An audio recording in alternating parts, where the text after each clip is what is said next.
So for this question, we are looking at solving 2 cosecant square x equals to 7 minus cotangent square plus 2 cotangent x. For x between 0 degrees and 360 inclusive. Now, when we are solving a Trigo equation, one of the things that we want to consider is that we also know how to solve quadratic equations, and we sort of want to create the same Trigo variable to allow us to so-called factorize it or to solve it using quadratic equation methods, right? So 2 secant square and cotangent square, seeing how that I have cotangent square being the, let's call the majority variable in this equation, right? It is quite ideal if I just have to change cosecant square, right? Using the formula that the Pythagorean identity that cosecant square is cotangent square plus 1. Alright, so this is what I do. 2 times cotangent square, that gives me 2 cotangent square. 2 plus 1 times 1, that gives me 2. Equals to 7 minus cotangent square x plus 2 cotangent x. Following which, I'm going to make cotangent form into a variable. Pushing this over as well, minus 2 cotangent x plus 2 equals to 0. I then factorize this. This will probably give me something like cotangent x plus 1 followed by 3 cotangent x.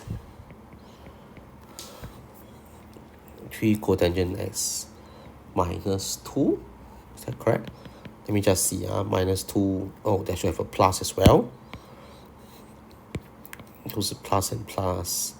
I probably need a minus 1 on both sides. Okay. So let me try again. Let me just try. Maybe I'll do 3 cotangent x. 3 cotangent x. Cotangent x. And I'll probably need 2 and 1. Let me see. Oh, I made a mistake. Sorry for that. Yeah, terrible me. Okay, so this 2 and this 7, right? This one should give me a minus 5. So apologies for this.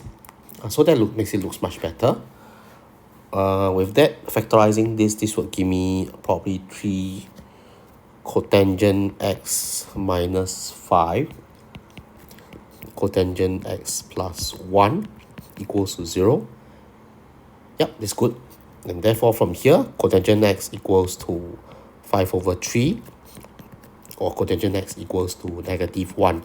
But of course, we can't solve basic angles using cotangent. So I'm just going to change it to tangent x. So cotangent is 1 over tangent. So the 1 over tangent is just 3 over 5. Similarly, 1 over tangent, negative 1. I have 2 very beautiful equations for me to solve. Right, so lovely. Let's take it here. Now, remember when you solve basic angle, consider that the basic angle, we do not ever include the alpha. We do not ever include the negative sign, right? That will give us about, let me just pull out a calculator just in case. Just give me a while. I'm pulling out a calculator now. Tangent inverse 3 over 5. That gives us to about 30.9638 degrees. And over here, again, alpha will be tangent inverse modulus negative 1. And which should give you the very beautiful answer of 45 degrees. Right? Again, we are talking about x because here tangent x is positive. Therefore, x is in quadrant 1 or quadrant 3.